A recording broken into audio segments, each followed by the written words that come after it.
tuning in to the online broadcast network, AfterBuzz TV. Over 20 million weekly downloads in over 150 countries, and your number one source for after-show entertainment.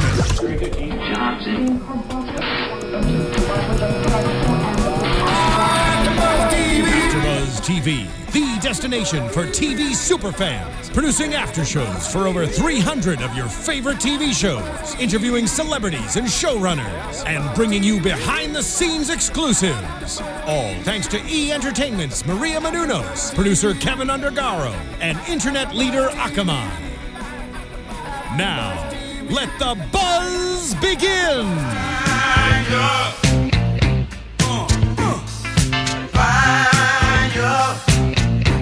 You know what that song means? One thing. Gordon Ramsay's upset. Oh, get out! Piss off! Get the hell out of here. Welcome to the #1 Hell's Kitchen after show. We are here for you. My name's Leo Quinones, and I'm your host, and we are thrilled and honored that this Hell's Kitchen show is airing in every single country in the world. Hell's Kitchen is a phenomenon. It's season 14. Gordon Ramsay will not let up. He's cultivating chefs, and he's slitting necks and cashing checks, as it were. We're so glad that you're here because it is season 14, and 14 chefs compete. So let's get right down to the nitty gritty right this very second. Standing by in Lynn, Massachusetts, via Skype, the one and only Chef Monique Booker. Monique, thank you so much for being here on the Hell's Kitchen After Show. Hello. How are you guys? There you go. So thank you for being with us, and a rough week for you, Chef. To say the least. To say the least. I want to know, first appearances, that striking mane of blood red hair. Tell me about that and how it came about. Well, I dye my hair a lot, actually. As you can see, I'm going through a blonde phase. Uh-huh. So at the time, I literally was just going through a red phase, and I found the perfect red, and it came out perfect, and I kept it for the show. All right. Tell me about dorm life. What do you remember most of dorm life in Hell's Kitchen as a contestant? Oh my God, dorm life was so hectic because all of us were trying to coexist. Yeah. And trying to get the food that we like when other people weren't getting the food they didn't like. So we were fighting over food, fighting over Red Bull and Gatorades because there was never enough. We had just share rooms, which was awful because I shared a room with T, and that was just like worst case scenario ever. Why? Why?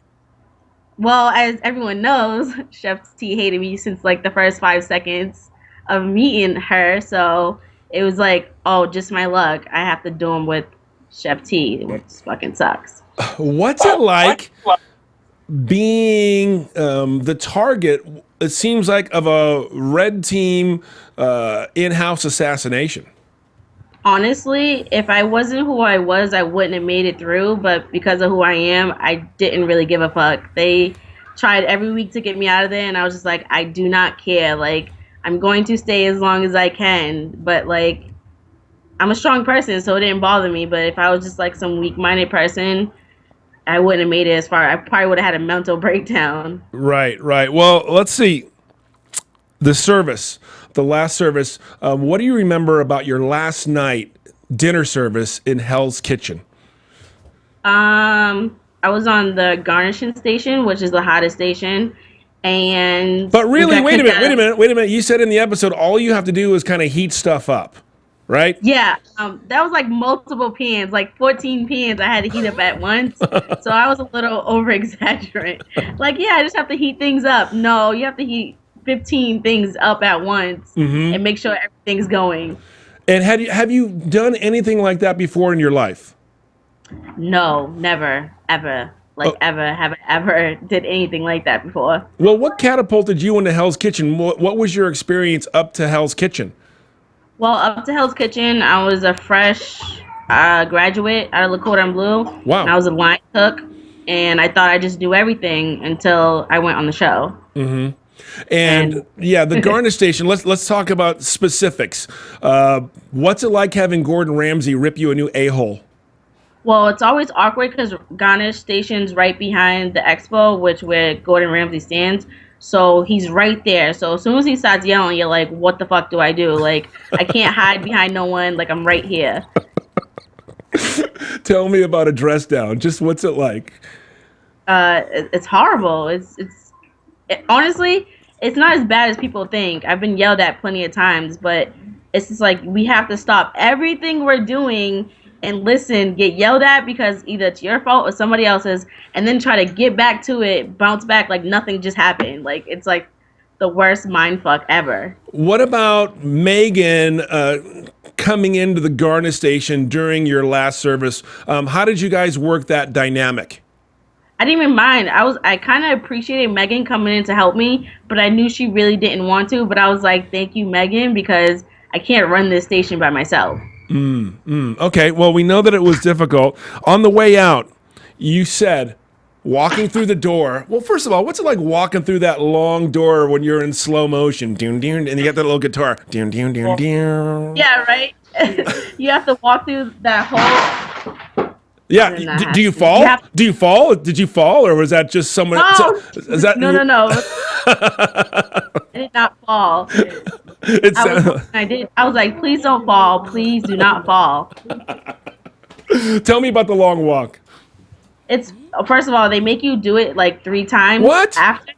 Yes, it's so embarrassing because you have to rewalk down that shameful hallway again and again. It's like, fuck. I don't want to be reminded that I just got kicked out of Hell's Kitchen at all. 3 times doing the walk of shame. Tell me about the testimonial at the very end. And you said, I wouldn't do anything different. Do you still feel that way, Monique? Yeah, well, if I could change some things, it'd be my team. But I don't think I do anything. I do a couple. Come clean. This is the Hell's Kitchen after show, and this is where the Hell's Kitchen fans really are. And they want to hear from your heart. You said, I wouldn't do anything different. You said you might do some things different. What would you do different, Monique? I'd go in there with a different mindset. Mm-hmm. It's a learning experience, and I thought that I knew everything, but I didn't. So I'd go in there accepting more things instead of just thinking that I know what's going on. I had no idea what's going on, and I was just faking it until I make it, and that didn't work. So it's just like I'd really go in there and try to make things better and make myself better. Tell me about some of the. We got a couple minutes left here. Tell me about some of your testimonial moments during the season. Did you let it fly in that little confessional? Yeah, those confessions were life because you can't talk to anybody, and clearly I couldn't talk to my teammates. So I'd just go in there and just fucking say anything that came to my mind. I didn't care what it was. It was like my little vent station. I didn't care. All right. Do you think that you could have handled the head chef positions at Caesars in Atlantic City if you had won Hell's Kitchen? That seems like God, a pretty... no. If at that time, no. God, no. Now, yeah. At that time, not even close. I would have been the reason the restaurant shut down. Oh, wow. Well, how did the Hell's Kitchen experience, did it propel you or did it knock you down? At first, it did knock me down. I really was second guessing my career choice, but I was like, wait, I know I can cook. Like, I'm not going to let these bitches or the show decide if I know what to do, because I know what to do. That was just like craziness. Like, I really had like a 2-3 months. I was like, is this the right career? Am I really in the right, like, am I doing this because I love it? And then I came back to reality. I was like, this is exactly what I love to do. I love food. I like making people happy. This is my life. I want you to throw down right here, right now, Chef Mobo. Do you have any messages for your Hell's Kitchen Red Team members? And then take them. The Red Team? Yeah, individually. Fuck the Red Team. Fuck the Red Team. I don't give a fuck. I try to keep it nice and cordial with them, but they were like, oh, talk to me. I didn't want to talk to any of y'all bitches, and that's exactly why, because I knew you guys were going to send me up week after week. So seriously, fuck all of you, still to this day. Single one out. Single one out for me. Fuck all of you. On Twitter, chef underscore Mobo, M-O-B-O. It's at chef underscore Mobo. Thank you for throwing down, and will you come back and talk with us as the season progresses? Yeah, of course. I hope the blue team wins, and I'll be rooting for them, and we can talk about it anytime. All right. And any last words for the red team? I hope all of you lose. I hope none of you win. None of you. None. Not one of you. Monique Booker, thank you for giving it over on the Hell's Kitchen Hour. No problem. We'll see you next time. Thank you so much. There you have it. You're only going to get that right here on the Hell's Kitchen After Show. Hardly sugar-coated. Willy Wonka, nowhere around. That was the real deal.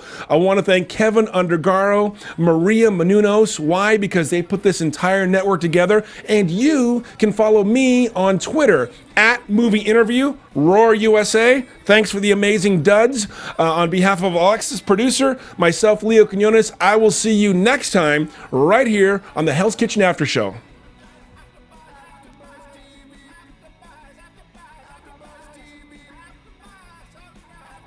From executive producers Maria Menounos, Kevin Undergaro, Phil Svitek, and the entire AfterBuzz TV staff, we would like to thank you for listening to the AfterBuzz TV Network. To watch or listen to other after shows and post comments or questions, be sure to visit AfterBuzzTV.com. I'm Sir Richard Wentworth, and this has been a presentation of AfterBuzz TV. And we'll see you later. Bunch you later. Get out of here. Piss off. The views expressed herein are those of the hosts only and do not necessarily reflect the views of AfterBuzz TV or its owners or principals.